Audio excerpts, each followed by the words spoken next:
Good morning, students. It's been a while since I've spoken to you myself. Now let's see, Nompumelelo, you were the first one that typed something for us in the chat box. So unmute your microphone and say good morning to us in person.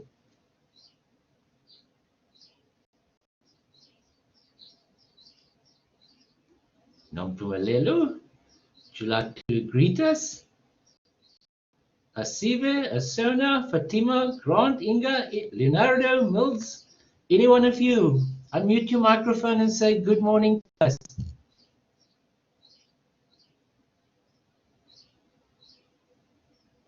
I want to hear your voices.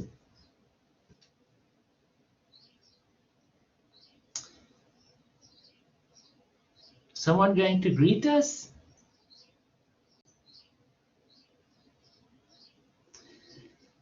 Doesn't seem like it. Okay, ladies and gents, as you can see, I've got a picture there of a motor vehicle, an ordinary station wagon next to a big specialized mining or quarrying vehicle.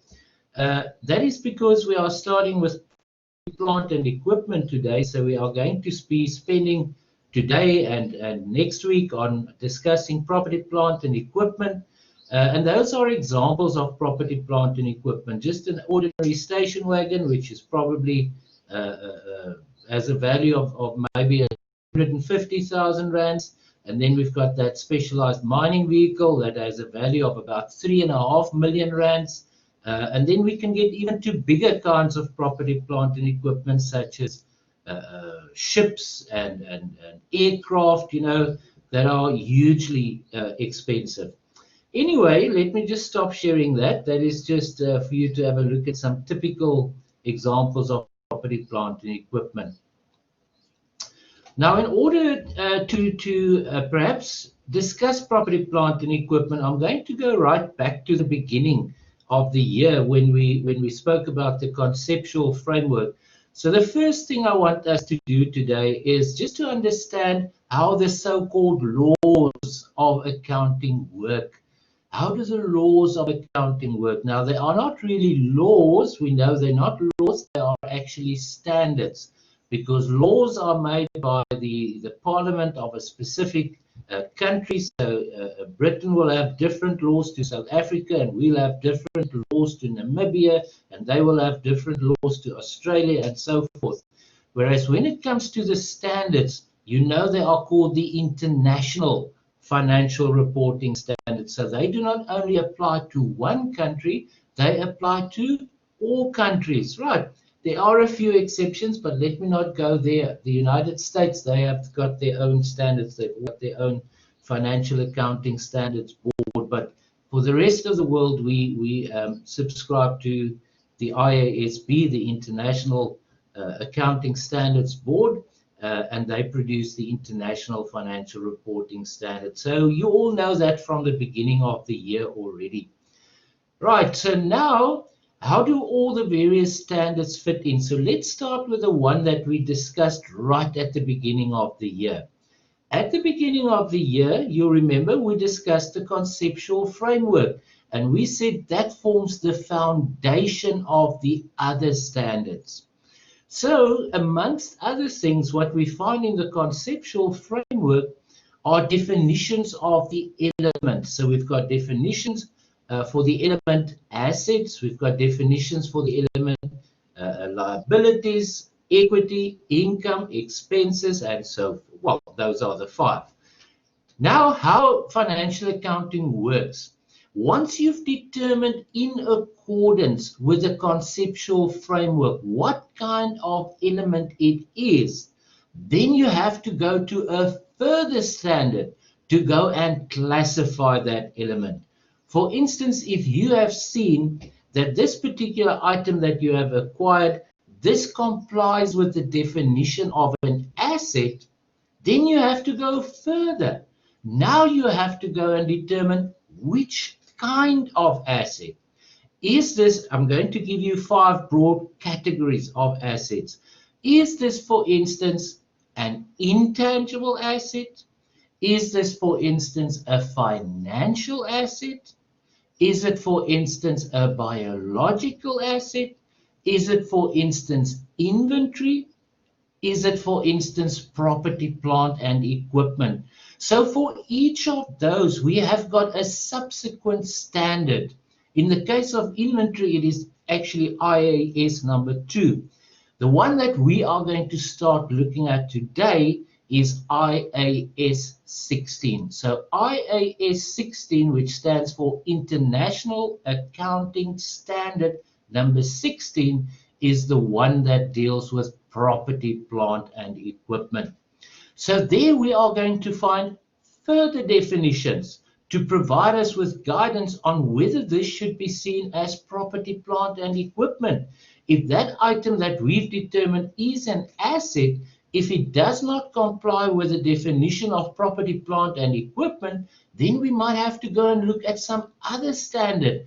Then we might have to go and look at the standard that deals with intangible assets. Perhaps that specific item that we have acquired complies with the definition of intangible assets. Or if it doesn't comply with that standard either, then we might have to go to a different standard. Let's say the one that deals with financial assets. And then we'll analyze that definition. And this we do until we find a home for this particular item that we've acquired, right? In our case, the home is going to be amongst our property, plant, and equipment. So I'm just going to go back to the conceptual frame briefly, because this is something you must still know up till today and up till for the rest of your life, right? You must always know this. Because this is the nucleus of financial accounting. I'm just going to share a blank whiteboard. Blackboard has got its own whiteboard, but I find that I cannot save whatever I've written on the whiteboard, so I just use a blank Word document as a whiteboard. So let me just go and share that. Right, so this is going to be our whiteboard. So we are going to write all sorts of things here. We are going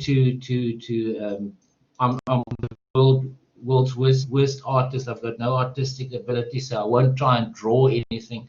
But I will type something, and once in a while I might make a few arrows and so forth. Right, so the first thing, ladies and gentlemen, when it comes to property, plant, and equipment, we must realize, first and foremost, it must qualify as an asset, right? So it means we have to go and have a look at the asset definition again. So let's go and have a look at the asset definition first. So I'm just going to, well, sometimes I'm just going to copy from other documents, and sometimes I'm going to type on our blank document.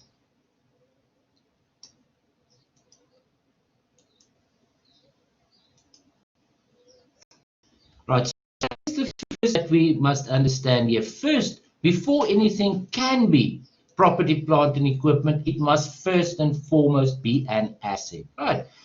Okay, so how is an asset defined? We all know this already, so I'm just going to briefly go through it. We know it is a present economic resource, and we've discussed that at the beginning of the year.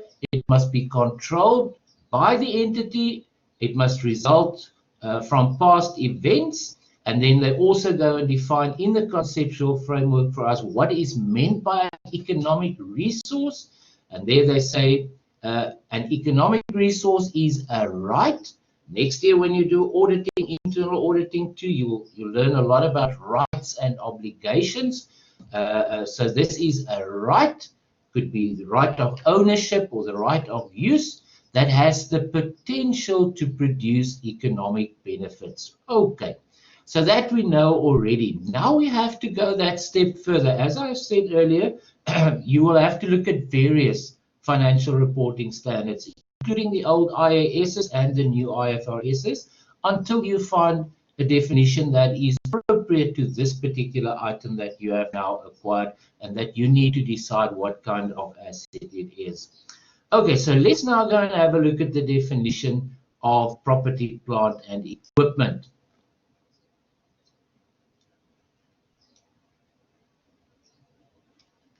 just go and copy that, and then we are going to discuss it.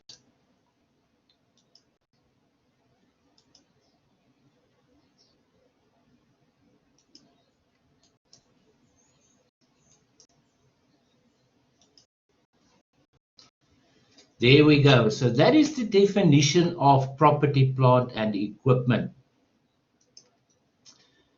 So when it comes to property, plant, and equipment, there are three components to this definition. First of all, it must be a tangible item.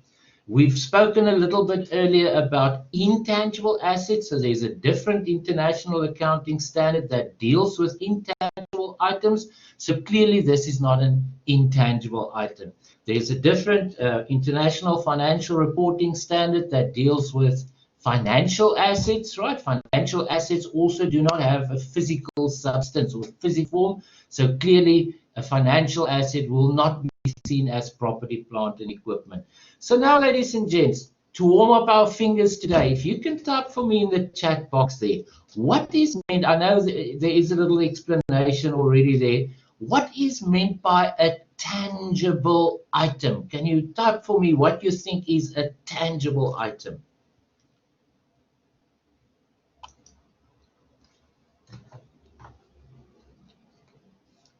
Type for me, any thoughts there? Something that you can touch. Thank you, Fatima. Something that you can touch. Yes, thank you, Sangibol.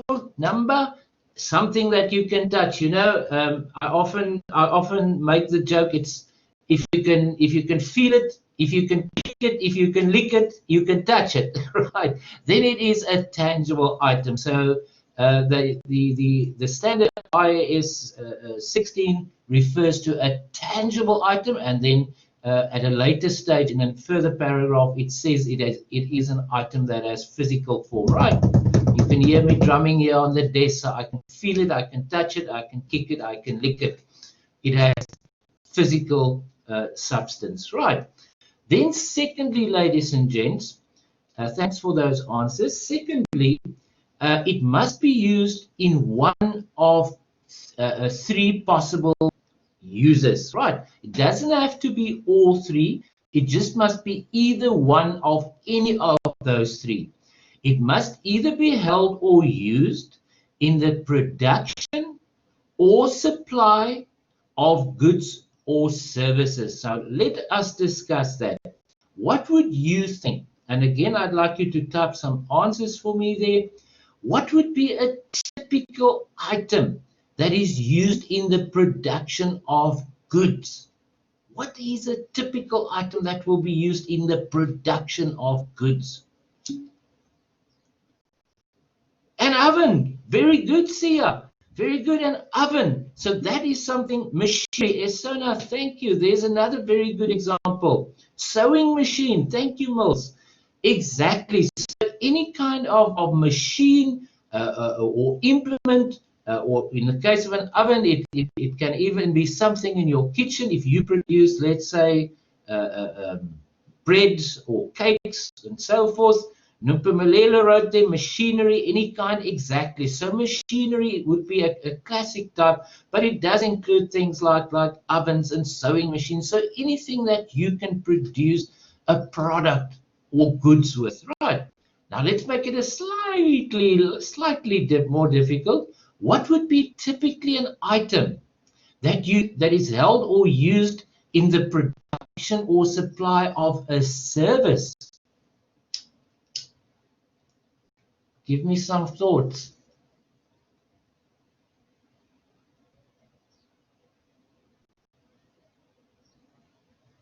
What would you say? A landline? There we go. There we go. Delivery vehicle. There we go. Okay, so excellent, ladies and gentlemen. Thank you, Sia. Thank you, Lucanio. Thank you, Fatima. Fatima, I'm not 100% what you mean by teaching, but we'll discuss that just now. So yes, if we use the example of a landline, for instance, that provides us with telephone services. Or if you are using ADSL, that will also provide you with your internet connection, right?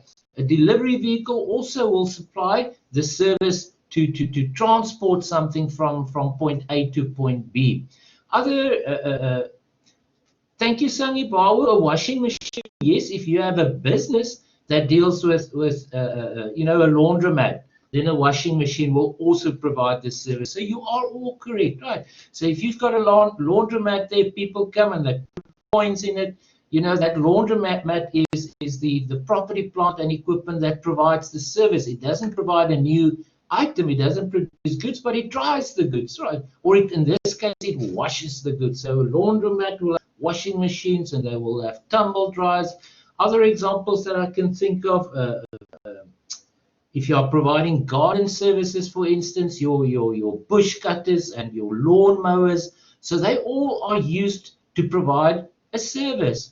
Or if you are a hairdressing business, then your scissors and your clippers and your shavers and those kind of brushes, those kinds of things will all be things that you hold or use in the supply of services, right? So that is the one possibility. It must either be held for the production or supply of goods such as our products in a manufacturing process, or for rendering of services, like you said, the washing of clothes, or the producing telephone services and so forth. The second possibility is it could be held for rental to others. For rental to others. So please, again, if you can type for me a few possibilities that you can come up. So far, you were all so spot on.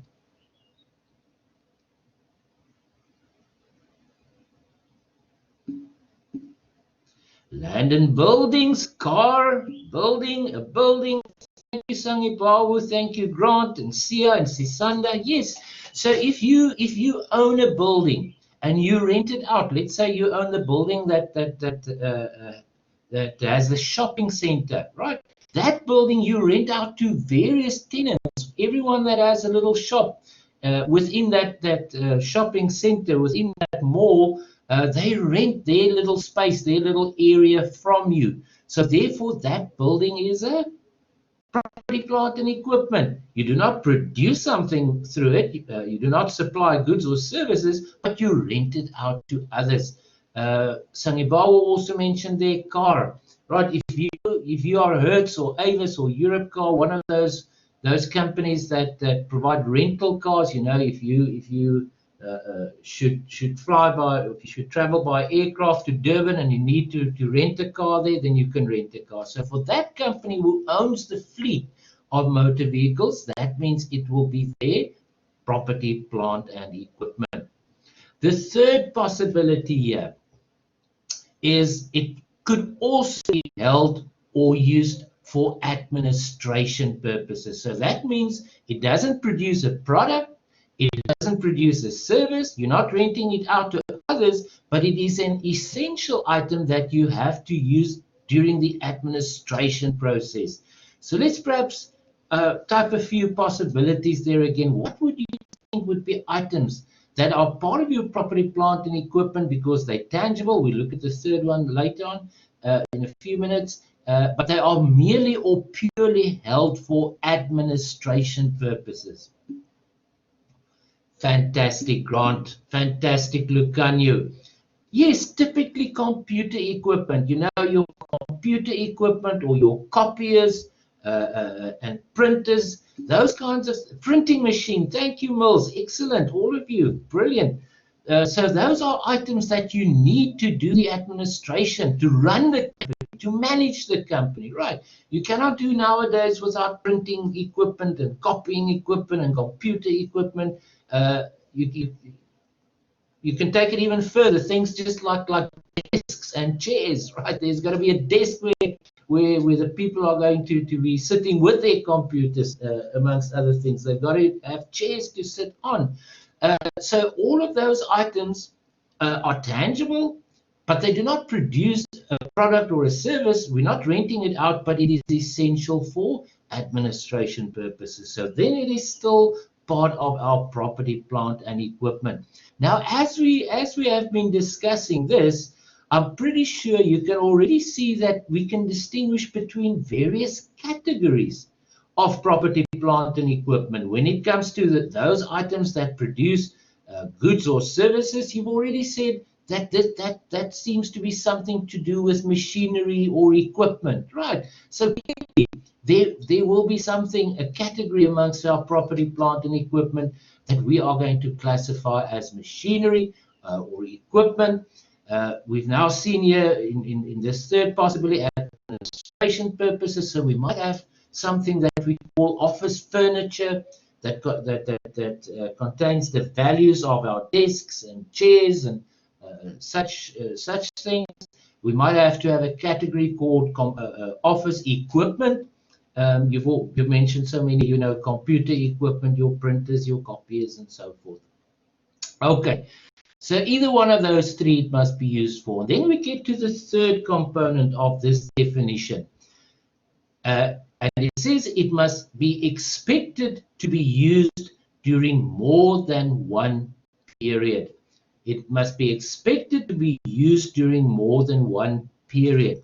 Now, you've seen, I've underlined the word period there because it is quite important. We're going to discuss that now. It is not underlined in IAS 16. I've underlined it. It is not the same as saying that it is expected to be used during more than 1 year. Let's get that clear, right? What they are meaning there is that it's going to be useful. You envisage to use it during more than one financial accounting period. That is what is meant by the word period there. So if I can give you a typical example, actually this doesn't happen too often in practice, I must admit. I've only encountered this maybe 2 or 3 times in 25 years in practice. But anyway, theoretically it is possible. So let's say you've got a specific machine, right? And the machine's useful life, and we're going to talk a lot about these terms such as useful life later on today, and it's got a useful life of 9 months. What it basically means, you are going to be using it for 9 months in your production process. And let's say, for instance, this company has got a financial year end at the 31st of December, just to make it easy. So their financial year ends on the 31st of December each year. And let's say this particular machine they've acquired right at the beginning of the year, on the 1st of January, even though shops are closed, but let's just say they did. So if that machine is going to last them only for 9 months, it means its usefulness is going to end. It's going to finish at the end of September of that year. Do you think, if you can just type yes or no for me, do you think that machine then qualifies as property, plant, and equipment? Yes or no? Correct, Zia, correct, Sipisande. I'm glad you've got a profile photo as well. Thank you. I'm always, I miss seeing and hearing my students. Thank you, Sangibawa. Thank you, Fatima. So then it doesn't qualify as property, plant, and equipment. That's just going to be written off as an expense. The accounting mechanism is you're not actually going to write it off immediately as an expense. You're going to recognize it as an asset initially, but then you're going to de-recognize it within the same financial year, which means that it will never be disclosed as property, plant, and equipment. The recognition and the de-recognition happens in the same year. So it's similar to writing it off as an expense. But let's now say, for instance, you replace that machine on the 30th of September. You replace that machine with another similar machine, and let's say that machine's useful life is again going to be 9 months. It is again going to be 9 months. Does it now qualify as property, plant, and equipment in terms of that third component? Yes or no?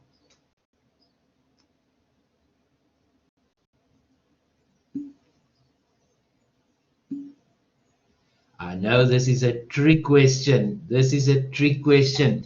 Now we must understand, ladies and gents,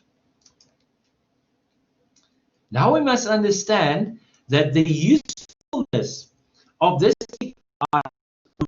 usefulness start on the 1st of October of that year, right?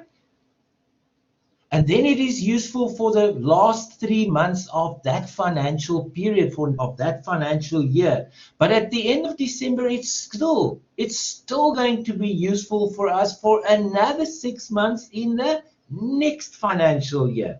So it is useful for us for 3 months, the last 3 months of the current financial year when we started using it, but it is going to be also useful for us for the first 6 months of the following financial year.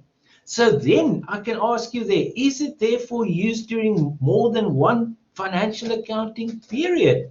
Yes or no?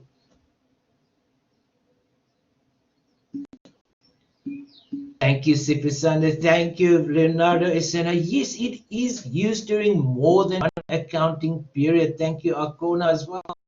So even though it still has a useful lifetime of 9 months, now the fact is that that useful lifetime is not consumed within one financial year. You're going to use 1/3 of that during the current financial year, and another 2/3 of its useful life will still be available in the next financial year. So that means it is expected to be used during more than one period. And like I say, that doesn't refer to a year, that refers to a financial accounting period. Okay.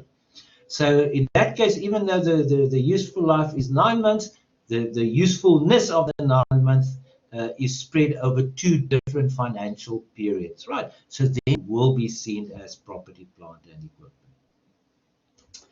Okay, let's just pause a little bit for a second there, ladies and gents. Are there any questions from your side? I have, obviously, as you can see, I have my eye on the chat box, but if you want to ask anything in person, you are most welcome.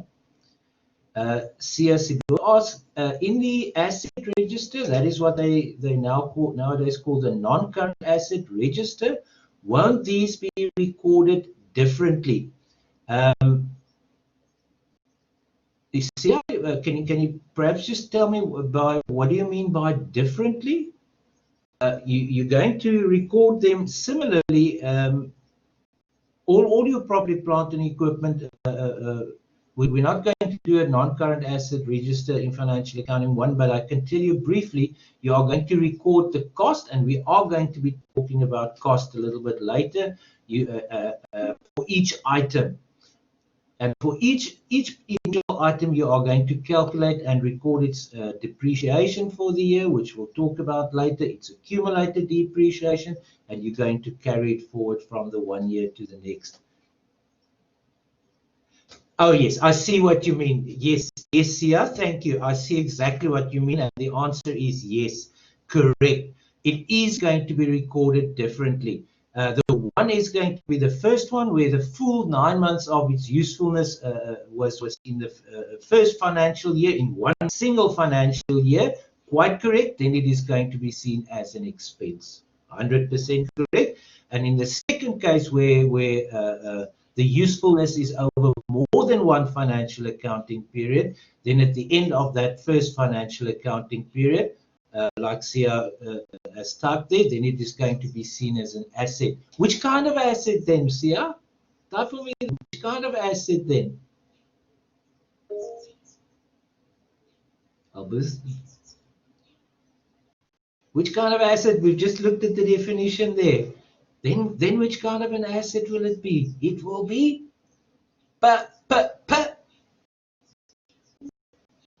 It is tangible, yes. So what do we call this kind of tangible asset then?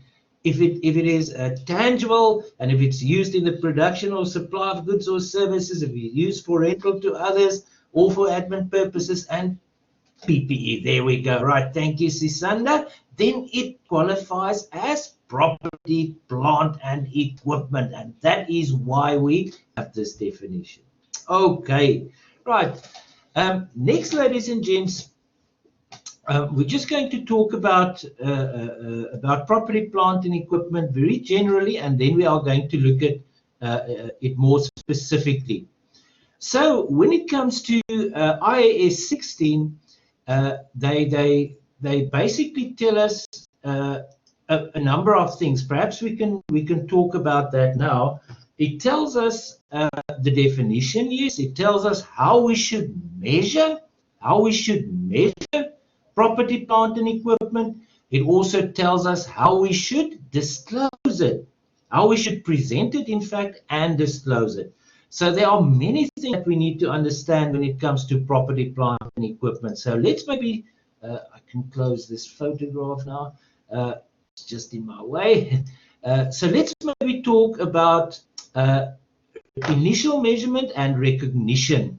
So when it comes to recognition, ladies and gents, I'm just going to type there a few things again. Those are referred to as our definition criteria. Sometimes the definition of an asset, the definition then of what kind of an asset it is, we will find in subsequent standards. Then we've also got to have a look at the so-called recognition criteria.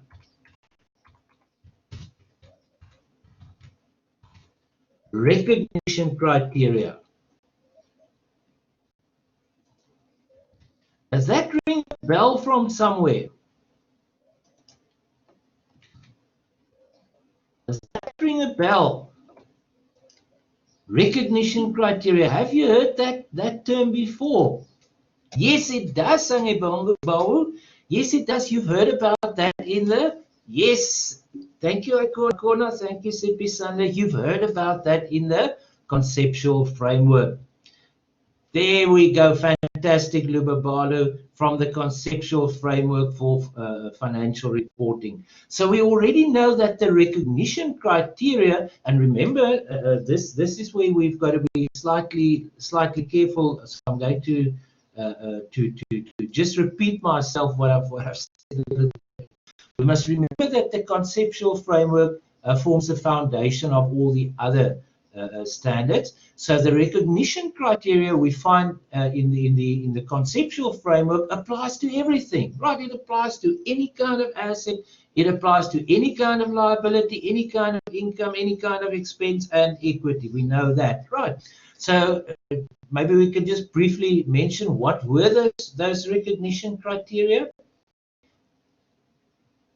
The item must be relevant. You remember we said the item must be relevant, and it must be a faithful representation. You remember that it must be relevant and it must be a faithful presentation. But now certain other subsequent standards, such as IAS 1, such as IAS 2, such as IAS 37, and so forth, they contain additional recognition criteria.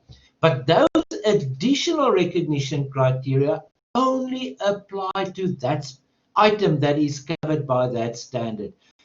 So if we have two further recognition criteria in IAS 16, it means they only apply to property, plant, and equipment. In IAS 37, I think it is, which deals with intangible assets, there are six further recognition criteria provided in that standard. But those 6 additional recognition criteria only apply to intangible assets, nothing else.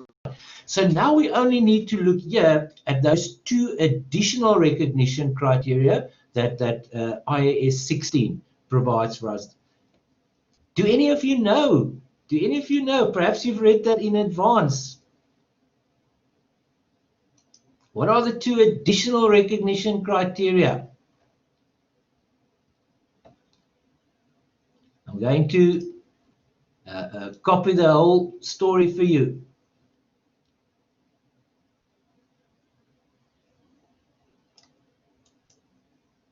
Those of you who have already gone ahead and read some that set of notes that are posted to Blackboard, you would have read this already. Okay, so when it comes to the recognition criteria, we've already discussed this in accordance with the 2018 version, the latest version of the conceptual framework on financial reporting. Items will be recognized if it provides relevant information, as if we said, and if that information would be a faithful representation of the phenomena it purports to present. In other words, the reality, right? Then the ISB actually goes further, and it sets out in IAS 16 two further recognition criteria. But now we must, in paragraph 7 of IAS 6, but now we must remember, ladies and gents, these only relate to property, plant, and equipment, because it comes from IAS 16. It only relates to the matters that IAS 16 deal with, and that is property, plant, and equipment. So those two additional recognition criteria is that the inflow of future economic benefits, we've already mentioned future economic benefits as part of the definition of an asset. Now it also carries on, and it says that the inflow of future economic benefits must be probable. Now, I know probable, accountants do not like wishy-washy kinds of terms. We want things to be 1 + 1 is 2. It's not 2.1. You know, we want things to be perfect. But sometimes, you know, financial accounting do contain certain estimates and certain probabilities. We'll actually discuss some of those estimates later today already. So we have to deal with it with the term probable. So what it means, it is likely. There is a high likelihood that the fact that you own or you have rights over this asset will lead to an inflow of future economic benefits. And then the second one is the cost of the asset. In other words, when you recognize it, when you acquire it, it must be measured reliably. So you must have a way in which you can reliably measure the cost of the asset. If you do not know what the cost of the asset is going to be, then it's going to be pretty hard to quantify it. Then it's going to be pretty hard to capitalize it and to recognize it in your books of account. Just for the sake of completeness there, ladies and gentlemen, those are the additional recognition criteria. Then when it comes to measurement,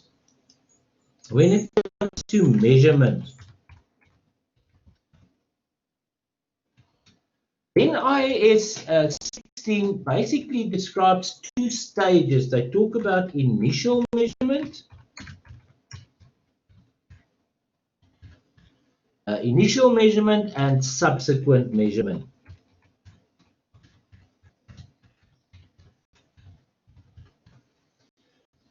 Initial measurement and subsequent measurement. And when it comes to initial measurement, they even subdivide that into initial cost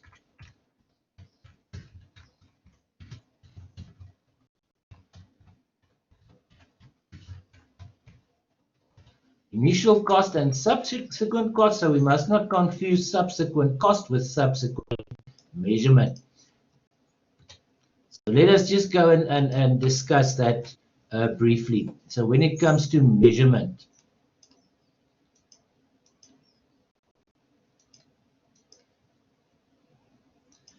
now what do they mean by that measurement? That's the first thing that we must decide upon here. When they talk about measurement, it is how do you determine the value of the item, right?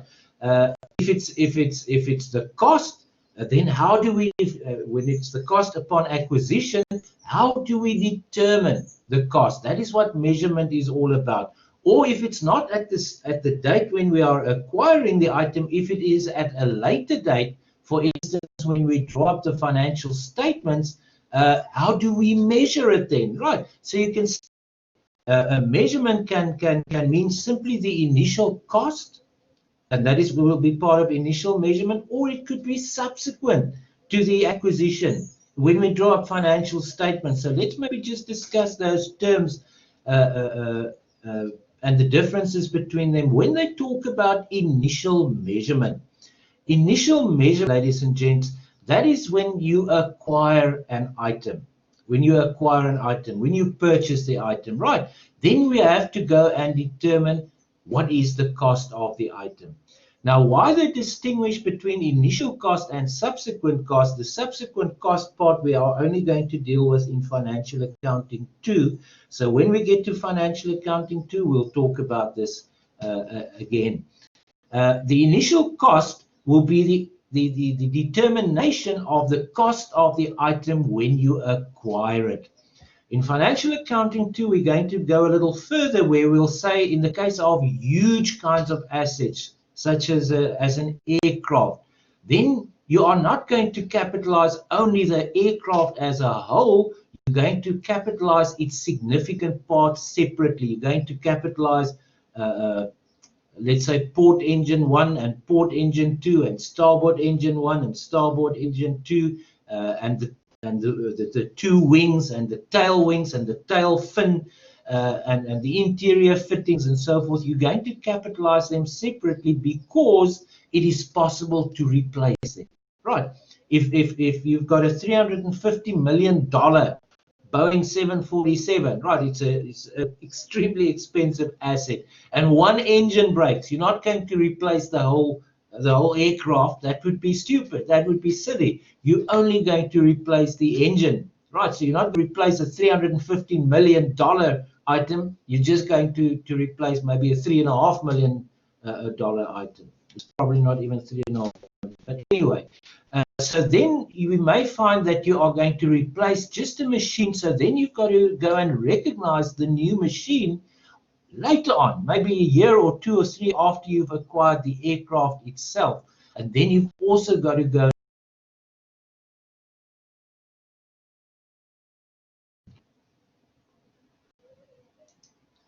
Sorry, my connection had a little hiccup there, but it seems like it's okay now again. So then you've got to go and also determine what is the cost of that part that you are replacing, even though it's 2 or 3 years after you've acquired the aircraft itself. Right. So initial measurement, we're just going to be talking about the initial cost, and then in Financial Accounting 2, we're going to look at subsequent cost, which basically deals with the replacement of parts. Then we also have to discuss the matter of subsequent measurement. Subsequent measurement. So this is not when you acquire the item. This is now later on during the course of its useful life. So that normally, ladies and gents, would refer to every time that you are going to be drawing up your financial statements, right? So every time that you have a reporting date, the end of your financial year, then you've got to subsequently measure the value of your property, plant and equipment and other assets for that matter, which means that now you've got to take some other things into account, and we're going to discuss that during the course of today as we carry on. Now you've got to go and take into consideration things like, what part of the value have I consumed? If this asset could last me, let's say 5 years, and I've used it for a full year, now I can only use it for a further 4 years after the end of this year. Maybe it is not valued as we initially recorded the cost. Maybe it is now worth less because the remaining useful life is now less. And that brings in a little factor that we're going to be talking about pretty soon, which is called depreciation. Now, if something depreciates, it simply means it loses its value over time. There's also the opposite of that, appreciation. If something appreciates, such as very often shares in a company or very often immovable assets such as land, then we talk about appreciation. But that again is a matter we'll discuss at a later stage. So let's now first of all talk about initial measurement and initial cost. Like I said, the subsequent cost of new parts we'll discuss in Financial Accounting 2. When it comes to initial measurement, ladies and gentlemen, the initial cost. Let me just type there cost. Cost.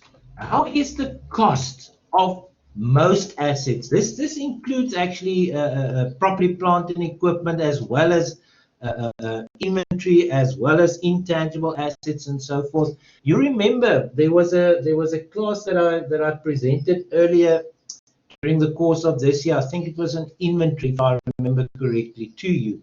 It was an inventory. I also made quite a song and dance about how you measure the cost of the inventory. And at that stage, I actually said the reason why I'm spending so much time on the cost of inventory is we're going to revisit those principles later in the year, which is now.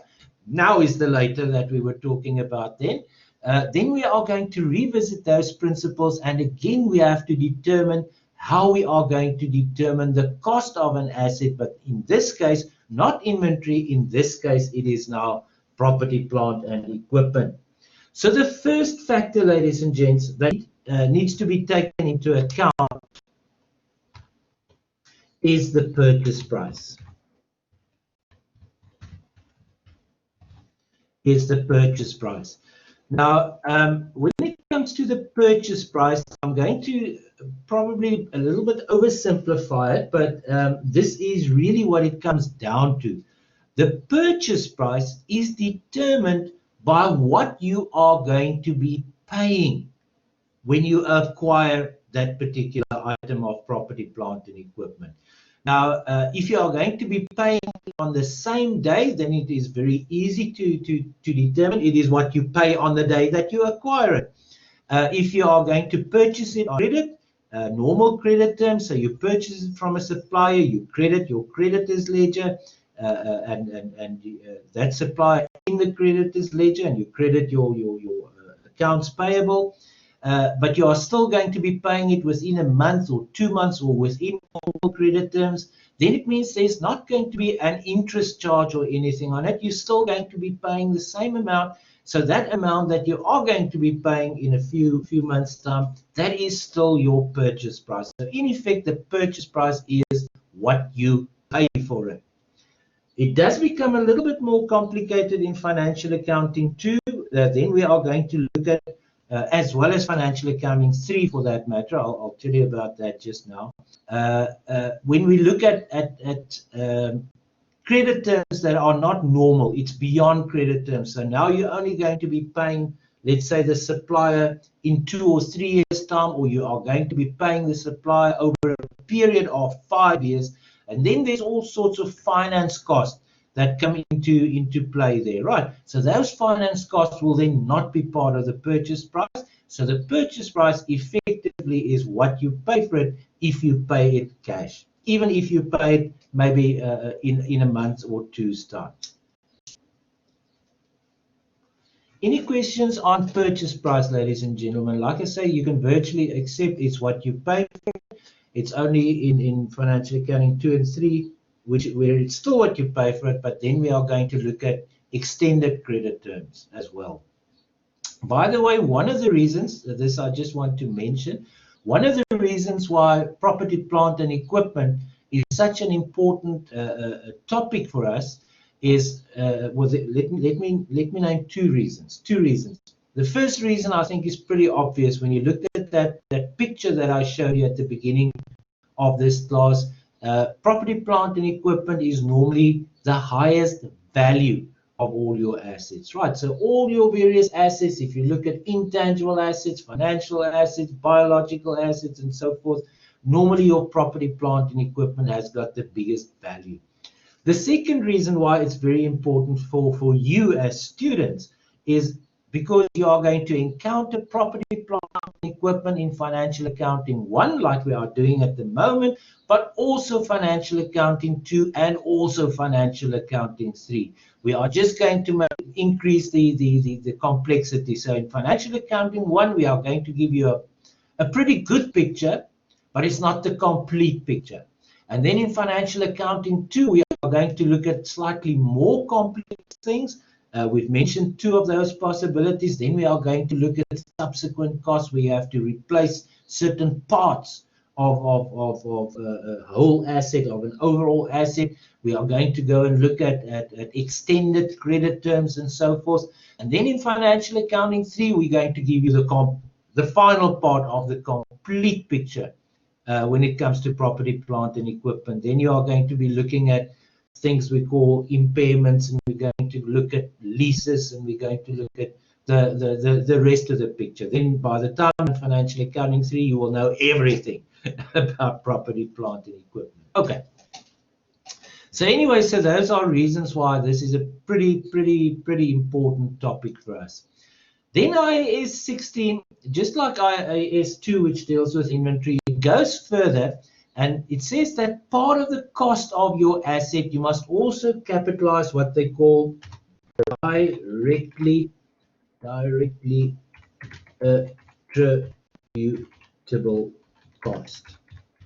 Directly attributable cost. And that we are going to discuss just now. Then there's the third little factor.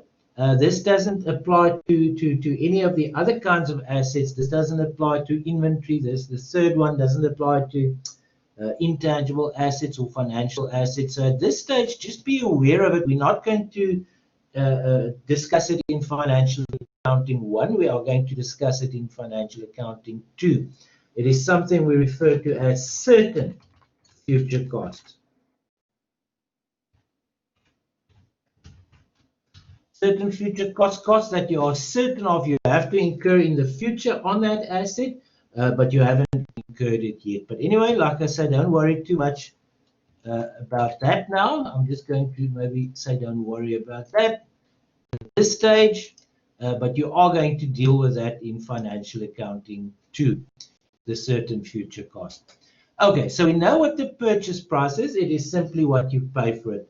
Now let's have a look at directly attributable cost. Ladies and gents, I'm going to type you a little definition there just now, but you remember we discussed this a few months ago when we spoke about inventory. Is there anyone who wants to tell me? You can unmute your microphone and tell me yourself, what do we mean by directly attributable cost?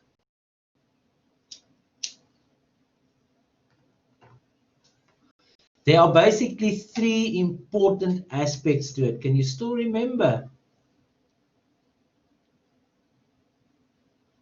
What is the first important thing? It must be a what kind of cost to qualify as directly attributable cost. And remember why we need to decide whether it's directly attributable cost or not. If it is directly attributable cost, then we're going to capitalize it as part of the cost of the asset, right? Part of the cost of the asset, this property, plant, and equipment. If it does not qualify as directly attributable cost, then it must be written off as an expense. Then it doesn't form part of the cost of asset, it is written off as an expense. Okay, who remembers, what did we say? To qualify as a directly attributable cost, what must that cost firstly be? Does anyone want to try? We said firstly the cost must be necessary, right? Now does that ring a bell? You remember we said it must be a necessary cost. Does it ring a bell to anyone? Yes or no? Ding dong, ding dong. Does it ring a bell? Type for me, yes or no? Clearly no. Nobody's typed in, so it doesn't ring a bell. Yes, Leonardo, Kisukulu, thank you. You remember we spoke about that when we did that one question on inventory as well, right? So it must be a necessary cost, first and foremost, to qualify as a directly attributable cost. And then we said it must play a role in one of two things with regards to that asset. Then a few months ago, we spoke about the asset, which was inventory. Now we are talking about the asset that we refer to as property, plant, and equipment. Belinda, you star. Okay, you are on fire. As I see very often, you guys right there in Financial Accounting 1, probably other subjects as well. You are on fire. Yes, and it must be a necessary cost, and it must bring that asset either to a condition or a location where it can be used as management intents. You've got a perfect definition there, Belinda. So I can almost copy it from there. Thank you, but I'll type it on. I'll see. Okay, so a directly attributable cost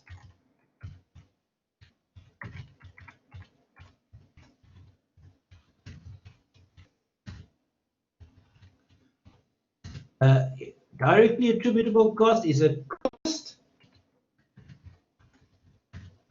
that is necessarily incurred.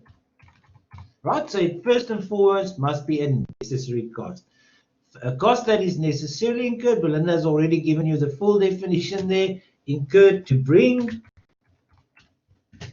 the asset, in this case we're talking about property, plant and equipment, to either a condition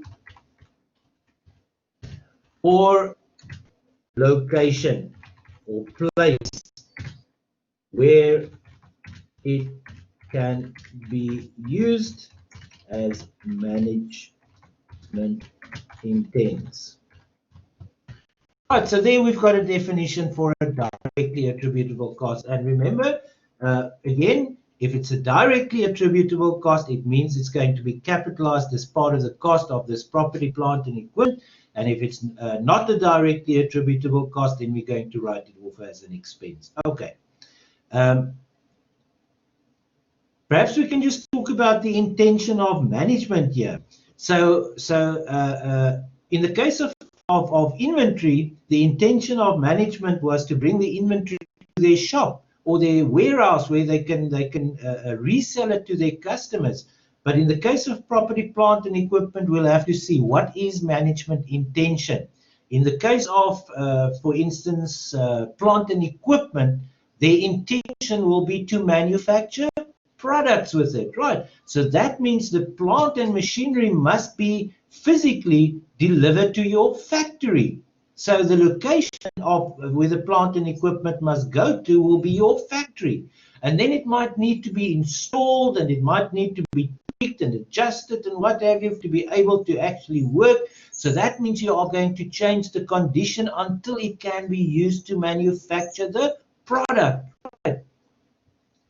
Or if it's a motor vehicle that you are renting out, to bring it to a condition where it can be used as management intents, the intention is to rent it out. It means it must be serviced, regularly. It must be in a workable condition, right? So that people will want to rent it. It must not be a danger on the road. And if you are going to rent it to people at Durban International or Cape Town International or Durban or Johannesburg, wherever, then physically the motor vehicle must be at that airport, right? So it must be in a condition and a place or location where it can be used, whichever way management intends to use it. If we are talking about things like that we use for administration purposes, you've mentioned the examples of computer equipment and copiers and printers, then clearly it must be in a condition that it works. So it must have toner cartridges. It must not jam every second or every second page or third page. So it must be in a condition that it works, that it prints, that it copies.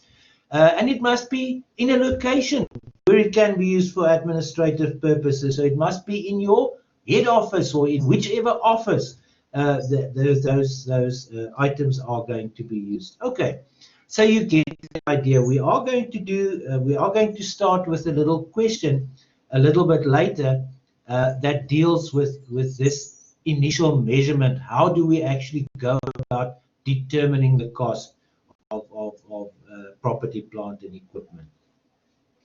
Now, ladies and gents, we have to look at subsequent measurement. Let me just take a little breather there. See, are there any questions from your side?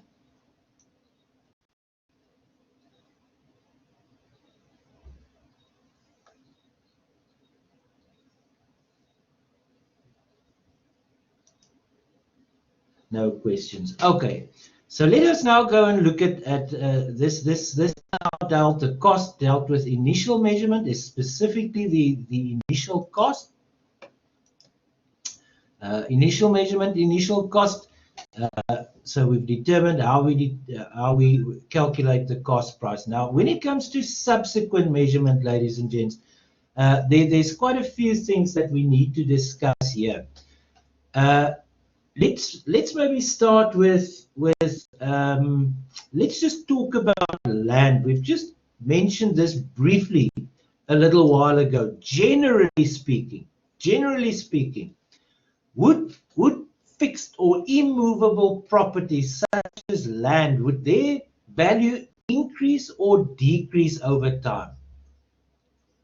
Sisanda, okay, you can ask that. I'm going to continue with this now. Sisanda asks, can I get an example of a directly attributable cost? Sisanda, I think the one that you probably have dealt with already, that is the one that you perhaps know best at this stage.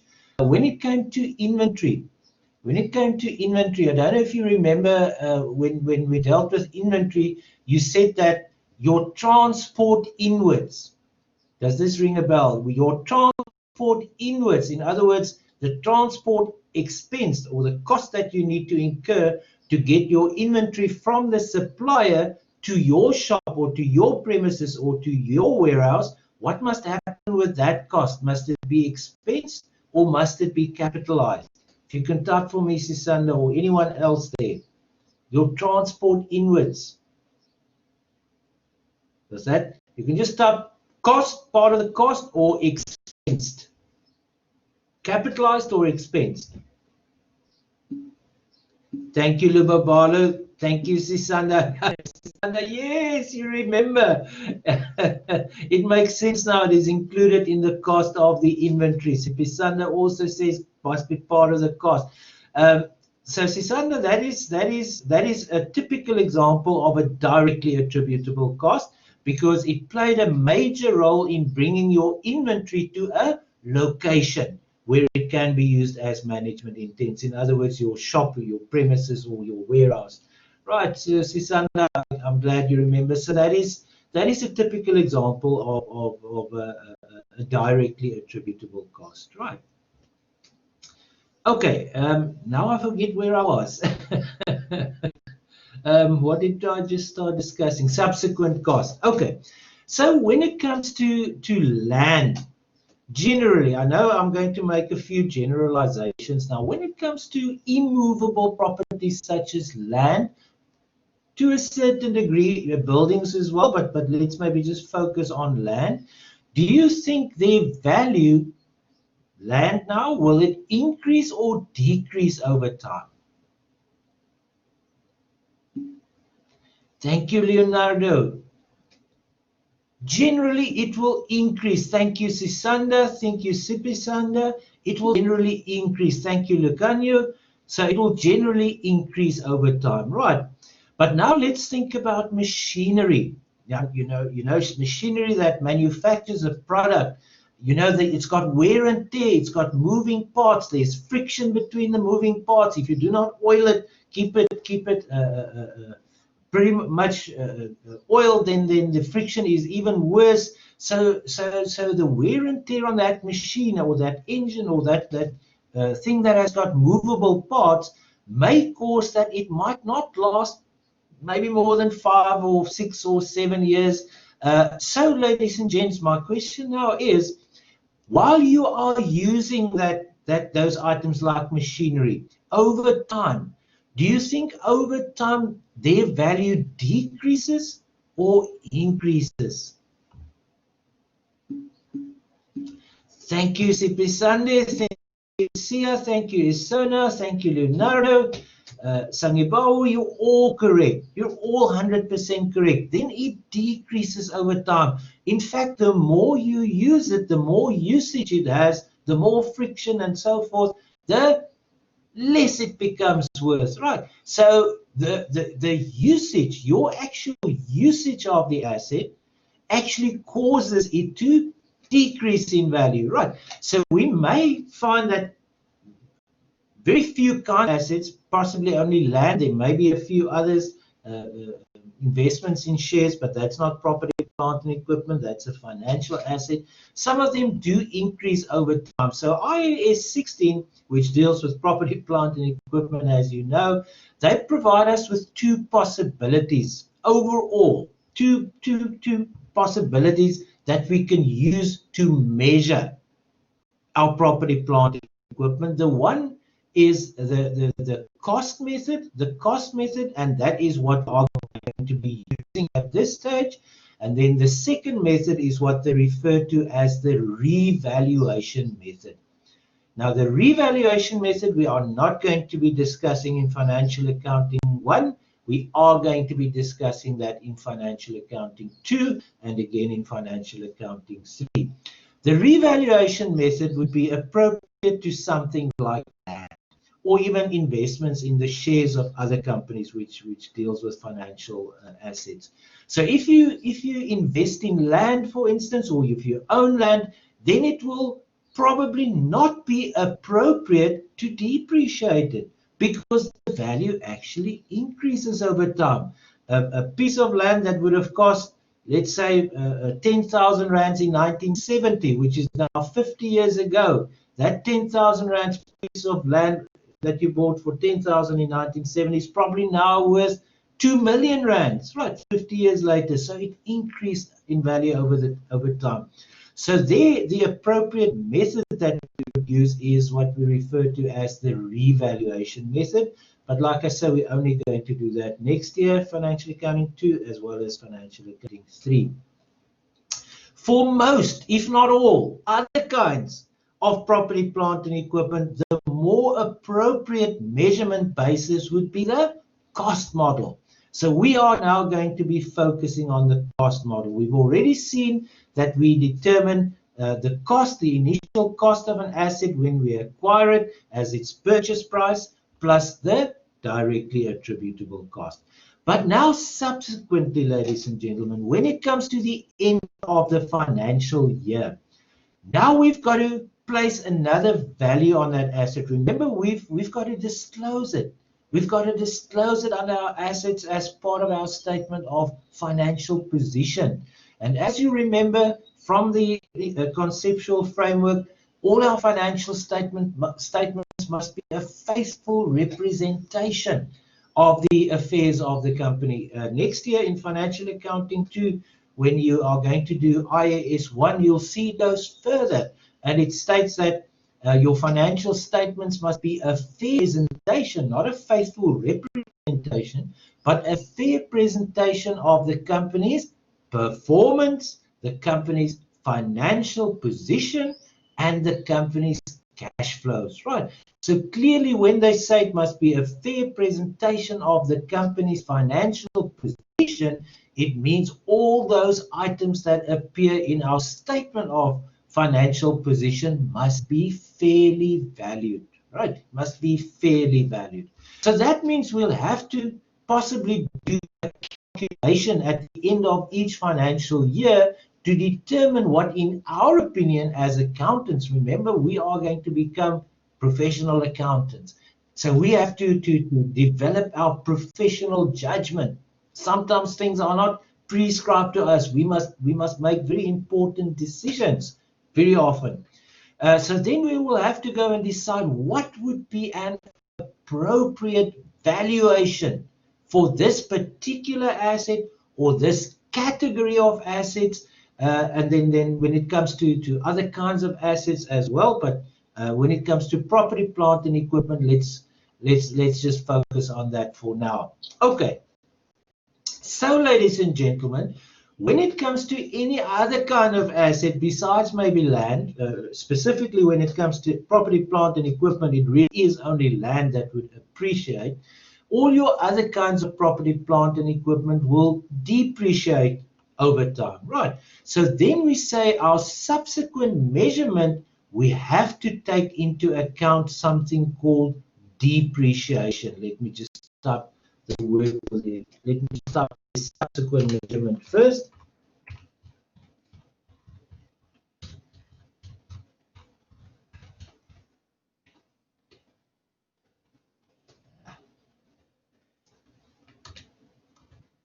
subsequent measurement. So then when it comes to subsequent measurement, we have to take into account depreciation.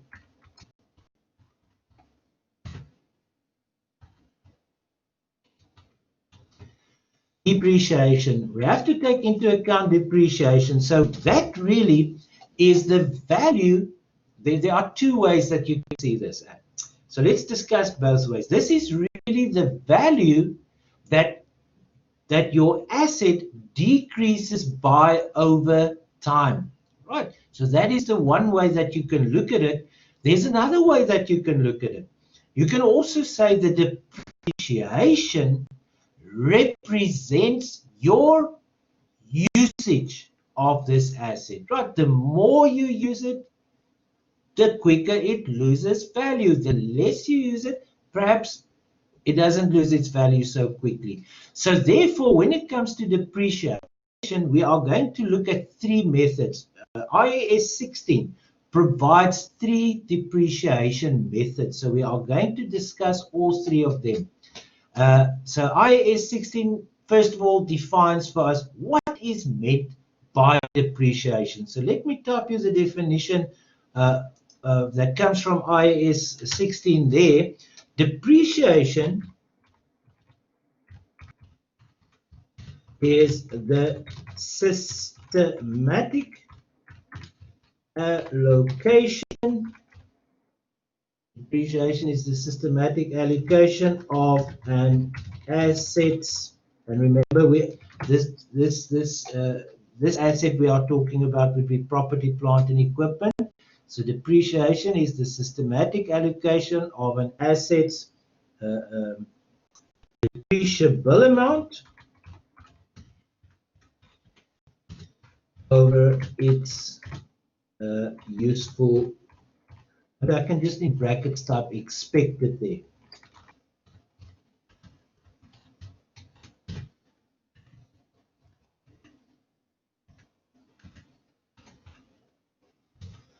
Or its expected useful. Okay, so now we've used quite a few terms there. So let's go and discuss them first, each one of them. Depreciation, we've already said, you can see that as the value that the asset decreases over time. And remember, here I use the word time. Or you can see it as the usage, your consumption of the value by using it. Not necessarily over time, but over the potential capacity of the asset. And we're going to discuss the subtle little difference between those two in a few minutes. Okay, so let's now maybe just have a look at.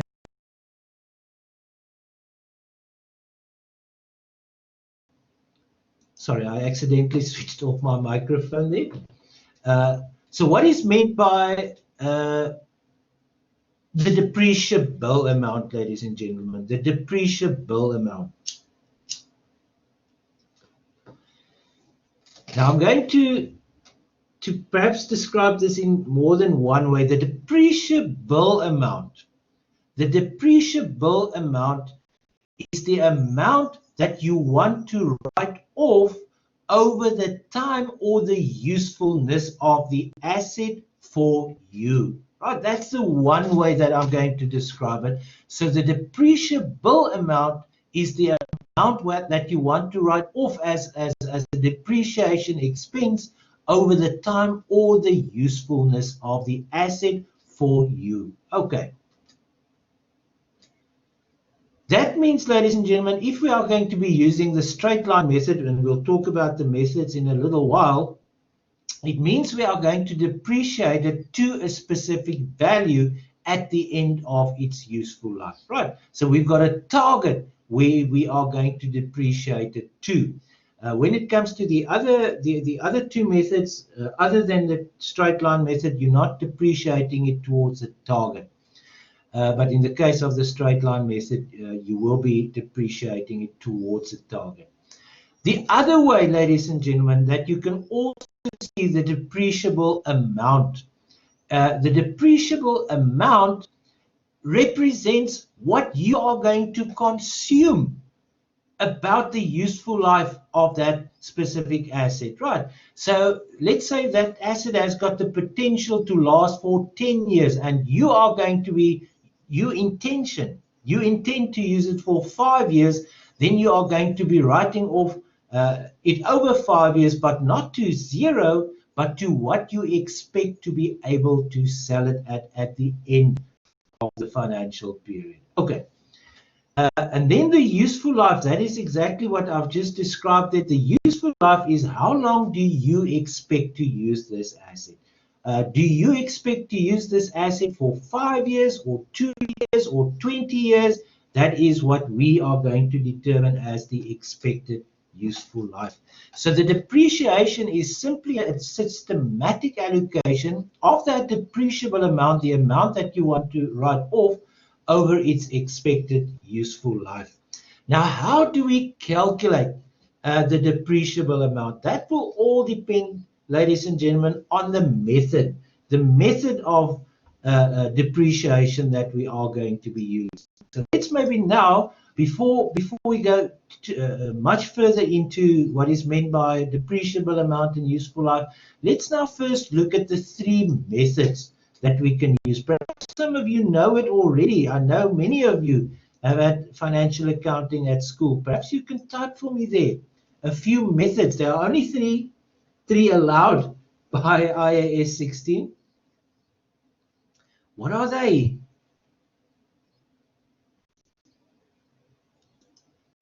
Do you know? Straight line method. Thank you, Asona. The depreciation doesn't necessarily will not necessarily be on cost. The depreciation will be on the depreciable amount. We'll talk about that just now. So the straight line method is one. So maybe I can type that there already. Let me just go back and see what there's a lot of typing there. Diminishing balance. Thank you. Sia has actually got all three for us there. Lucanio also mentioned the diminishing balance, as well as Sisanda, as well as Sangibawu. Right, so the straight line method, the usage and the units of production. Thank you, Grant. The usage and the units of production, that is actually the same, two different terms for the same thing. So let me go and type. Well, you've already typed them there. I could possibly just copy it to my whiteboard here, but let me type them anyhow. Methods.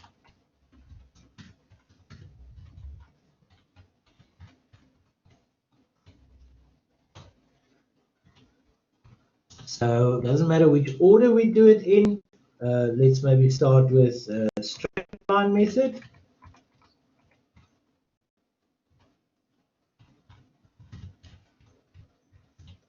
And then we've got the diminishing balance method.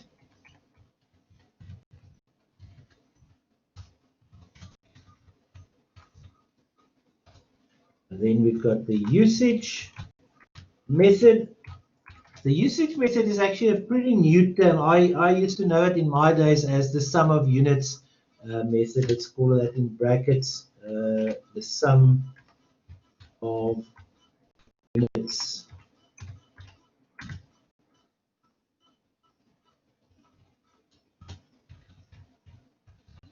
The sum of units method. Okay, ladies and gents, thank you for all those replies. You are so sharp. I already know that. I've seen your results. So when it comes to the straight line method, ladies and gents, the straight line method, we said we are going to determine what we're going to first of all use or how long we are going to use the asset for. And then we are going to determine, and these are all what we refer to as estimates. Copyright, thank you. Yeah, I should have copied it. Then I will pay you the copyrights. Okay. So you are going to use it for a certain period of time, but you also expect to be selling it. You're not going to exhaust its full capacity. You expect to be able to sell it. Let's say if you intend to use it for 5 years, then you intend to sell it to another company or another business, and they may perhaps purchase from you at a lower price, and they can use it for a further 5 years. So when it comes to the straight line method, how do we determine the depreciable amount? So in the case of the straight line, let me maybe type that again.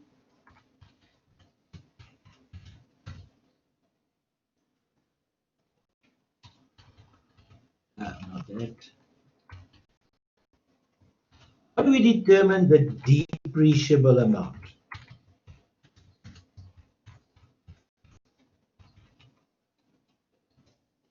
Maybe I should copy now from my own typing here. And I don't need to pay myself copyrights, Leonardo. Okay. So the depreciable amount in the case of straight line method, how do we calculate that? That is going to be the cost as we've determined up there, the cost as we've determined, including the purchase price and the directly attributable cost, then less something. Less, let me type it first and then we can discuss it. Less the residual value.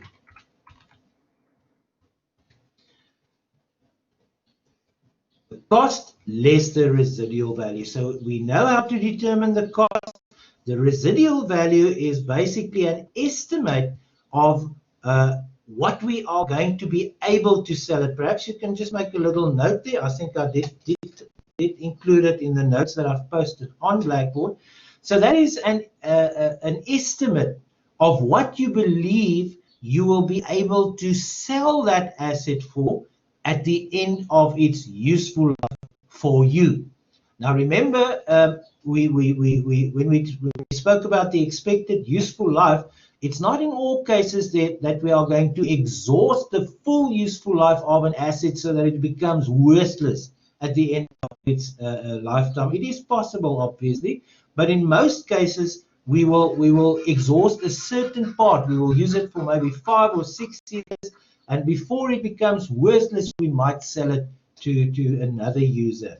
And then they might be able to use it for a further few years. So it may be possible, ladies and gentlemen, just to make this practical now, it may be possible that you've purchased, let's say, an asset. The total cost of the asset is 1 million rands, right? Cost of the asset is 1 million rands. And let's say you believe at the end of the time, at the end of, let's say, 5 years, that you have used it, you will be able to sell it for 300,000 rands. So you purchased it, including directly attributable costs. So the cost on acquisition was 1 million rands. You're going to use it for 5 years. At the end of the 5-year term, you believe you'll be able to get 300,000 rands for it. So what will therefore be your depreciable amount? What amount will represent your usage of that asset? If you can type for me there, please.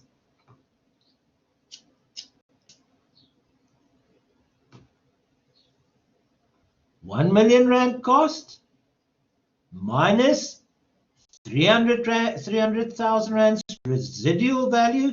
They also sometimes refer to that as your salvage value. So sometimes you may encounter the term salvage value, but IAS 16 uses the term residual value.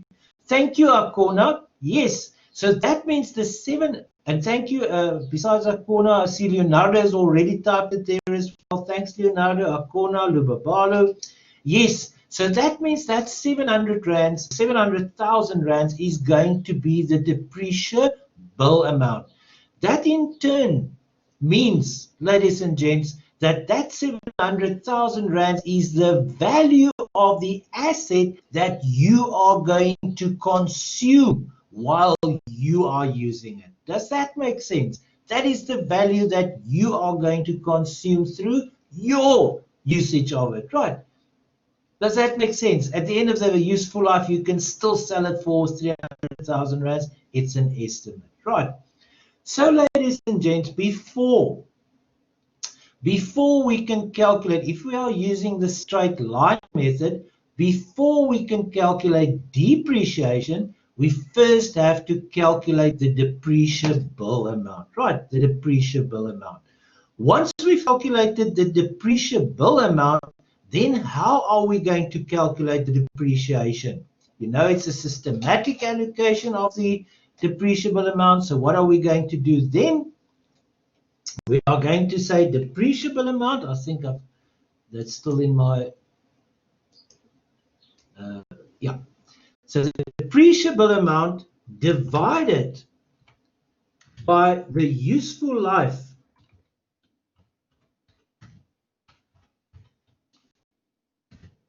let's say in months or years for that matter.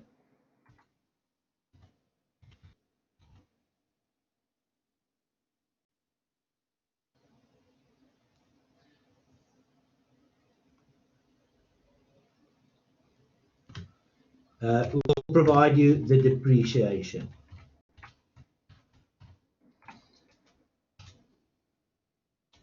Okay, so let's maybe just do a few calculations here. You've got calculators ready. I don't even own a calculator anymore. If necessary, I will display my computer calculator, the Microsoft calculator. So let's just carry on with that example that we've just used. So let's say, and you must help me out here because, like I say, I haven't got a calculator with me. I don't own one anymore. My daughter took mine about 5 years ago, and I never replaced it. So in our scenario, we had a cost of 1 million rands. The residual value was 300,000. As you've all typed there, the depreciable amount is then going to be 700,000 rand. Now, ladies and gentlemen, let's say we are going to use that asset make it easy for ourselves. Let's make it easy for ourselves. Let's say we are going to use it for 7 years. We are going to be using it for 7 years in total. Then what will be the depreciation that we are going to be writing off each year? If you can type for me there. How much exactly? Thank you, Isona. Thank you, Leonardo. Thank you, Lucania. Thank you, Sisanda. That means we are going to be writing off 100,000 rands per year. And how did we calculate it? It was simply the depreciable amount divided by the number of years. Right. That gives us our annual depreciation. Like you've typed there, 100,000 rands per year. Now, ladies and gentlemen, let's say in the first year, our financial year ends on let's say the 31st of December, and we've acquired this particular property, plant, and equipment, this machine, let's say, on the 1st of July of that year. We acquired it on the 1st of July. So in that first year that we have used, that it's available for us to use from the 1st of July until the 31st of December, for how many months are we going to depreciate that item? If you can type for me there, please. Thank you, Lubabalo. Thank you, Isona. Thank you, Lucanio. Yes, we are going to depreciate it for 6 months during that year. So what will be the amount of the depreciation in the first year? What will be the amount of the depreciation in the first year? Thank you, Leonardo. 50,000 rands. How did we get that, ladies and gentlemen? We took the depreciable amount of 700,000, right? We divided it by its useful life in years, which was, what did we say, 7 years? 7 years. And then in the case of that particular financial year, we apportion it by calculating the number of months that we are using it, or when it was available for use above the line, divided by the number of months in our full financial year. So in this case, we used it for 6 months, or it was available for use for 6 months. So the 6 will be above the line, and we've got 12 months in our full financial year from January to December. So we have 12 below the line, which means if we apply if we calculate that formula out, it means our depreciation expense for that particular year is going to be 50,000 rands. Thank you so much. Okay, let's maybe just pause there for a few, maybe 30 seconds or so. Are there any questions from your side on the straight line method? Again, ladies and gents, if it's not today, then it'll be on Monday. We'll carry on with property, plant, and equipment on Monday. I'm going to work through a typical example with you. We said we're going to work through an example in determining the cost. We're also going to work through an example in calculating this depreciation. So we're going to look at it from a practical point of view as well. But before we can look at it from a practical point of view, we must first understand it. Okay, so that's what we're doing at the moment. Any questions from your side?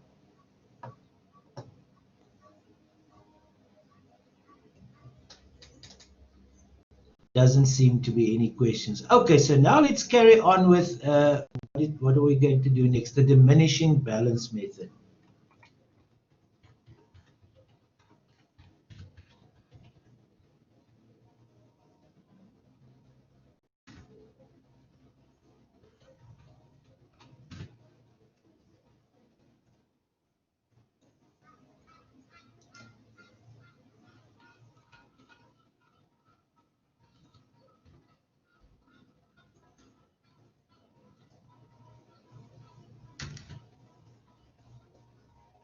How do we determine the depreciable amount when we are using the diminishing balance method? That is basically, ladies and gentlemen, your carrying amount.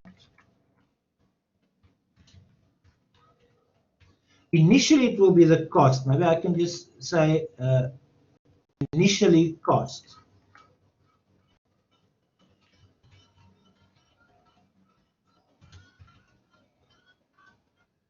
Initially cost, and then thereafter carrying amount at beginning of the year.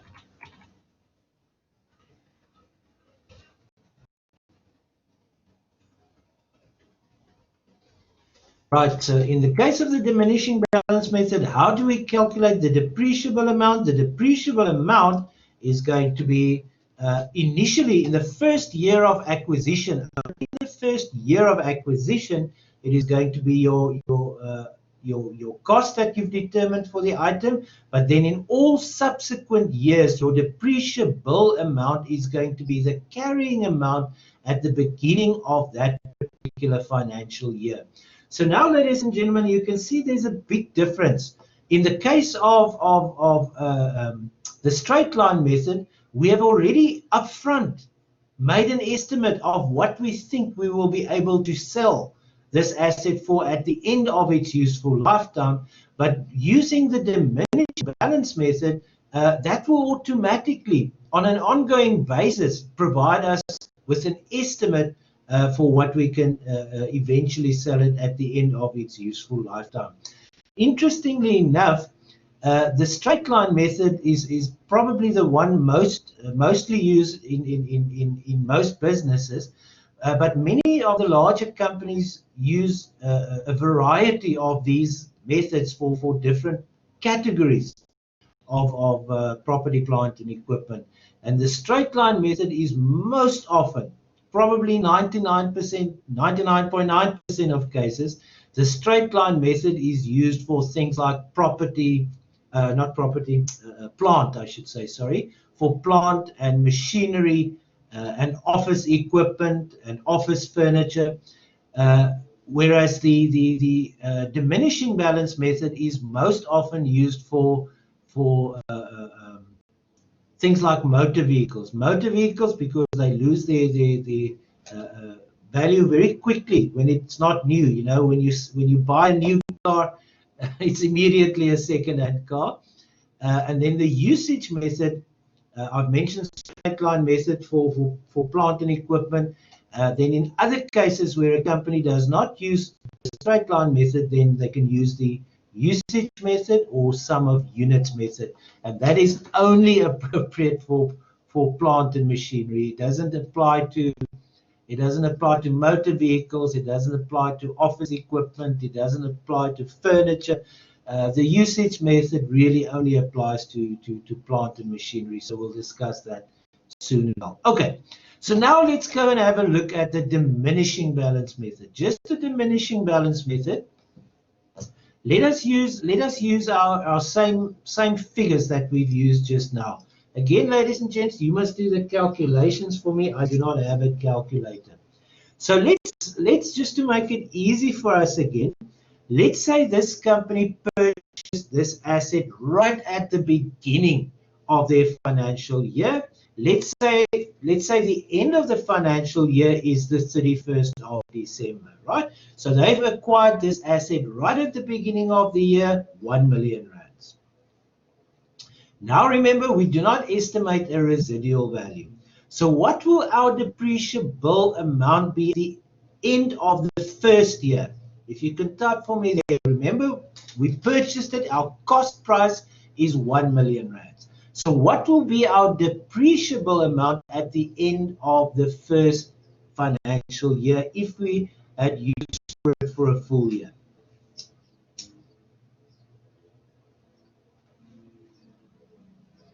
Who wants to take a guess there? Remember we said initially, in the first year, initially your depreciable amount, only in the first year, initially it's going to be equal to what? Type for me, please. Initially it's going to equal the I sound like a parrot or some kind of bird. The cost. Right? Initially, it only. Thank you, the cost price. Thank you, Lubabalu. So initially, it's going to be the cost price of the asset, and we said it is. What did we just say? 1 million rands, right? 1 million rands. Thank you, Lubabalu. Okay, so 1 million rands is which is the cost, is going to be our depreciable amount in the first year. Now let's just to make it easy for ourselves, ladies and gentlemen, let's say we expect to be able to use this asset over 10 years, right? So we're going to, even though we haven't estimated a residual value, we are still going to estimate a useful life. So just to make it easy for our calculations, let's say we estimate that we will be able to use this over 10 years, right? We'll be able to use this over 10 years. That means, ladies and gentlemen, we are going to convert that to a percentage. We're going to convert that to a percentage.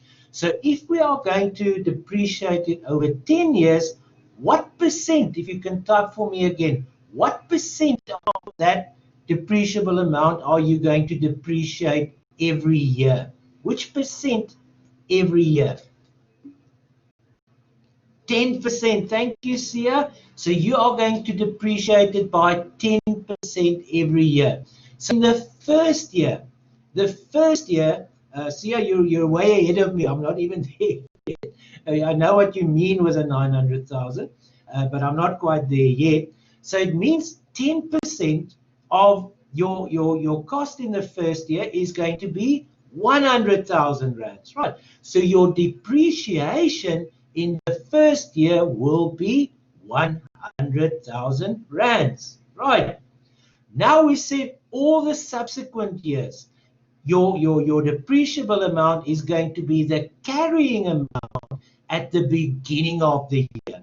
So what is our carrying amount now at the end of this year? That is what Sia has typed for us there. Thank you, Sia. So once we've calculated the depreciation of 100,000 rands for this year, it means carrying amount of that asset at the end of this year is 900,000, which in turn means that the carrying amount of that asset at the beginning of the next year is going to be 900,000, right? You all agree with that. So if we go to the end of the following year, ladies and gents, if we go to the end of the following year. And now we have to provide depreciation for the second year. Now we are saying your depreciable amount in all the subsequent years will be the carrying amount at the beginning of the year. Now I know Sia was way ahead of us, he's already typed it there. What will therefore be our depreciable amount in year 2? If some other one can type it for me as well.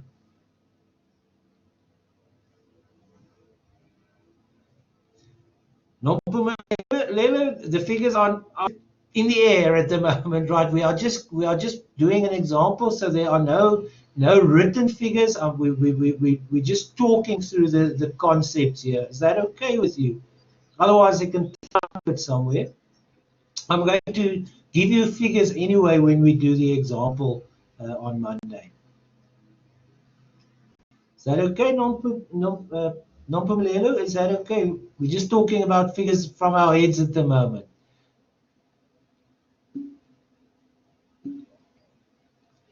Thank you there. Belinda is actually giving you the figures that we've been talking about. Thank you, Nompumelelo.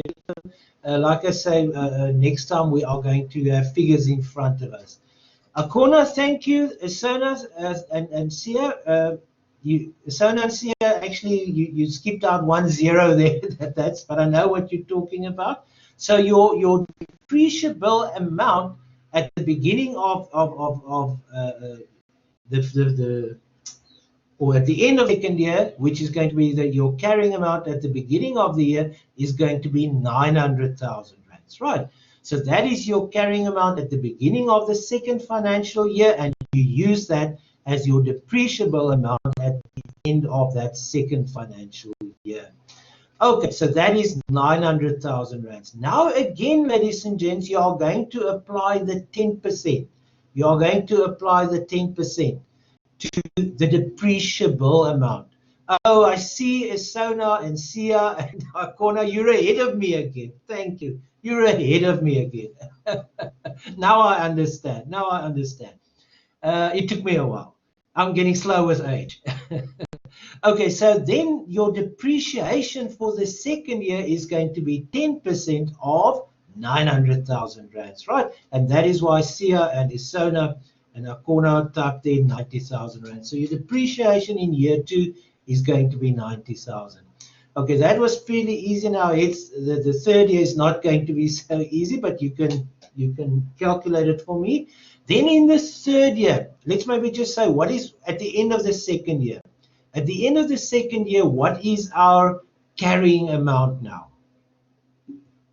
Thank you, Leonardo. Thank you, Esona. Thank you, Akona, Sia, Lucanio. Whoa, you guys are on fire. That's amazing.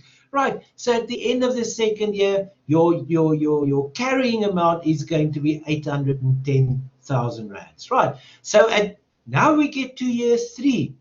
At the end of year 3, we are going to use the carrying amount at the beginning of that year 3 as our depreciable amount for year 3. So what is going to be our depreciable amount? Now it's going to be 810,000 rands during year 3, which means, ladies and gents, we are again going to use our percentage. Excuse me, we said we're going to depreciate it by 10% per year. So that means we apply the 10%. Leonardo, thank you. You're so quick. We're going to apply the 10% to the carrying amount, which has now become our depreciable amount of 810,000 rands. So that means our depreciation for year 3 is now going to be 81,000 rands. Right. Thank you, Akona. It means every subsequent year, the depreciation becomes a little bit less than the previous year. And that's why I said that is very often appropriate to motor vehicles, which loses most of its value initially because it's immediately a second-hand vehicle. And then over time, it actually doesn't lose as much per year as initially. Okay, any questions on that, ladies and gents?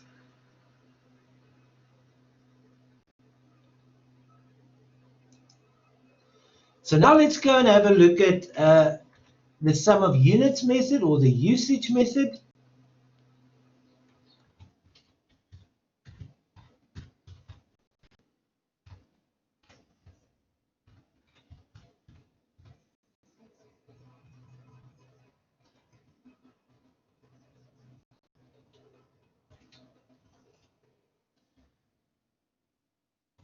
the usage or sum of units. In the old days, they also even called it the sum of digits method.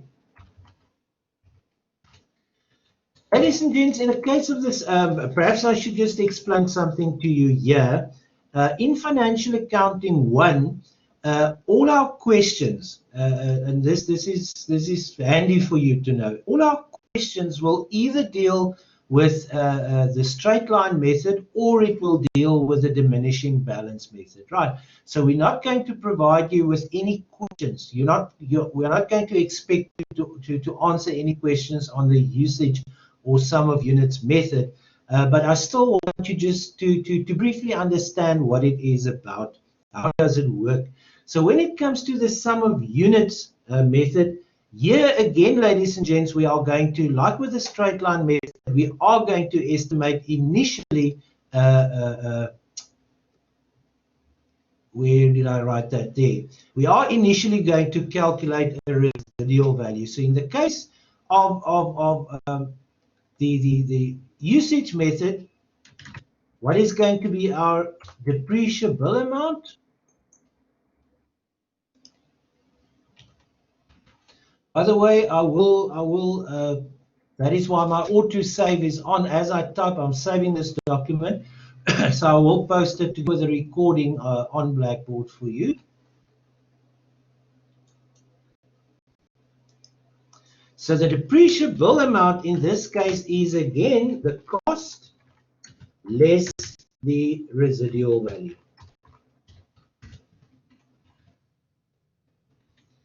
The cost less the residual value. Now, ladies and gentlemen, in this case, what determines the useful life in this case is not time. It is not time. And this is the important difference between the usage or the sum of units method and the other two methods. Both the other two methods, they use time to determine the useful life. In this case, in the case of the usage or sum of units method, you do not use time as a useful lifetime, but rather the machine, that's why it's so appropriate to plant and machinery, rather that asset's capacity, right? The asset's capacity. That is what you use to determine the useful life. Okay, so let's say we take an example here again. Maybe I can type some figures for us now. Let's say, I'm not talking cost now. I'm not talking rands and cents or dollars and cents or anything like that. I'm now just talking units. So let's say the capacity to produce, the capacity that this machine has to produce, it can produce 1 million products, right? So let's say this machine can produce 1 million products. So over its lifetime, it has the possibility, it has the capacity to produce 1 million units. I'm just going to, just because you asked a little bit earlier, let's just say we said that the let's give it a depreciable amount again. Just to make it easy, let's just say we have calculated the depreciable amount. So we've taken the cost less the residual value. Let's say we've determined that to make it easy. What shall we make it? Let's make it 50,000 rands, just to make it easy. No, let's make it 100,000. That's even easier. Okay, so that is rands. The depreciable amount, rands, dollars, pounds, pennies, euros, yen, whatever. Okay. So the depreciable amount, the cost less the residual value, we've determined to be 100,000 rands. And we say that this particular machine can produce 100,000 units. Now, ladies and gentlemen, how this usage or sum of units method works, you are going to look each year of how many units you have produced. What portion, this is what it is about, what portion of its total capacity have you exhausted or used up during the course of that year? Right. So let's say, just for argument's sake, let's say you have produced 100,000 units. Produced 100,000 units. Right. If you have produced 100,000 units, and now please type for me there if you don't mind, what fraction, or you can write it as a percentage of its total capacity have we used during that year? We have produced 100,000 units, and that machine can possibly produce 1 million units. So what fraction or what percentage of its total capacity? Thank you, Sia. Perfect. Right. We have used 1/10. Thank you, Leonardo. Also perfect. We have used up 1/10 of its total capacity, or 10% if you wish. So, ladies and gentlemen, thank you, Akona. 10% or 1/10. That is what we have consumed of its total capacity. So now a little bit of a trick question. So what percentage of fraction of the depreciable amount will we depreciate this year? It will also be 1/10. So what will our depreciation for this particular year be on that machine? How much in rand?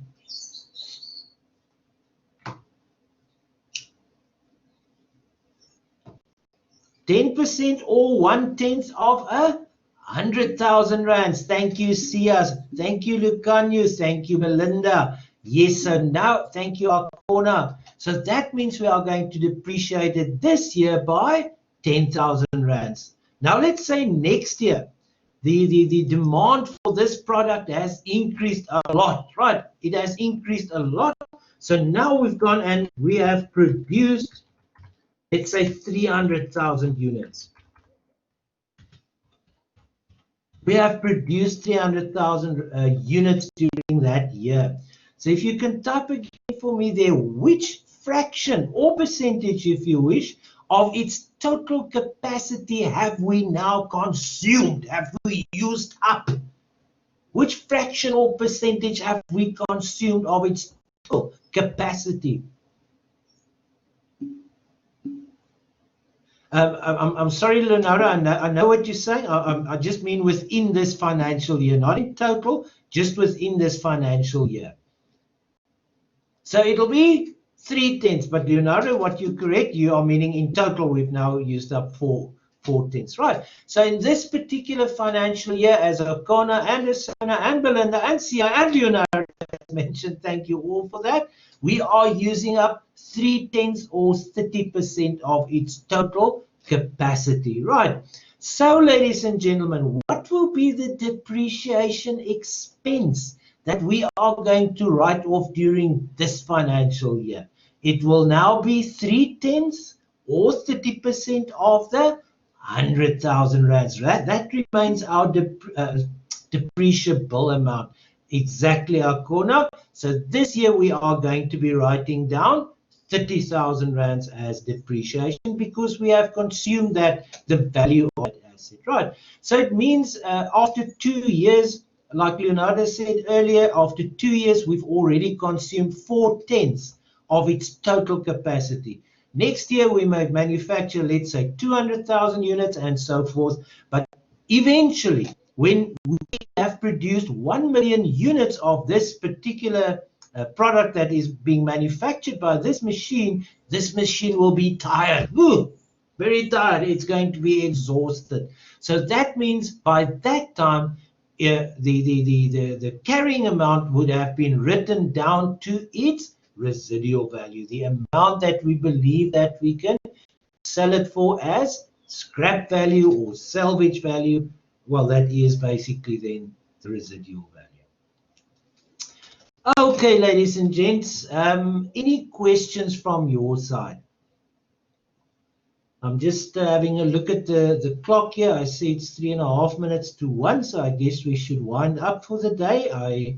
I know some other lecturers, they get very angry if we eat into their class times.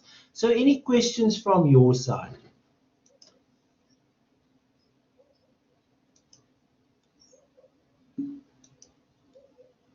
No questions. Thanks, Barlow. Right, ladies and gents, so next time we are going to start looking at practical questions. We are going to look at determining the cost. We are going to calculate the depreciation and the accumulated depreciation and the carrying amounts. We are also going to then record it. We're going to record it in journal entries. We're going to record it in our general ledger accounts. And then thereafter, ladies and gentlemen, we are going to look at the disclosure. How should we disclose this? First of all, how do we present it? We always talk about presentation and disclosure. How do we present it on the face of our statement of financial position? And then in the notes to the statement of financial position, or the notes to our financial statements in general, we are going to see which additional information do we have to supply to the users of the financial statements. Okay, so that is for next time. Next time will be Monday at 5:30, right? To accommodate the part-time students as well. They also want to ask their questions. Nompumelelo, I'll look at that just now. So on Monday at 5:30, we'll continue with this, and then we're going to look at those practical questions. We're going to apply all these principles that we've discussed now. Also, your tutor, Sandelisiwe, she's going to have a tutor class with you on Saturday at 11 o'clock, as per usual. And she's also going to look at some questions. I'm going to forward her a question just after this class, because I told her I must first see how far I get before I can give her a question. So she's going to do a question for you then on determining the cost of an asset, like we've spoken about today, and then also the depreciation method. So she's going to be looking at the straight line method and the diminishing balance method, right? Like I say, at this stage, you just need to know how the sum of units method works, but you won't get questions on that, not in financial accounting 1. Nompumelelo says, yes, please, sir, practical questions. I wish that there were calculations for it. Do not worry about that, Nompumelelo. Sandelisiwe, your tutor, will have a practical question on Saturday. And I will also have a practical question, 2 practical questions for you on Monday. So we'll get to that. But as we always say, you have to understand the principles before you can apply the principles. So now we understand the principles. Next time we're going to apply those principles. That's where the practical questions come in. But we will do them next time. Okay, ladies and gents, thank you so much for attending. It takes about an hour or 45 minutes for the recording to process, and then it takes me a while to download and upload it. But let's say by about 5 o'clock or so, the recording with that little document will be available on Blackboard, right? It'll be under the recordings folder, but I'm also going to put it under the content per topic. In other words, topic 10, property, plant and equipment. I'll load it there. Thank you so much. Have a lovely afternoon.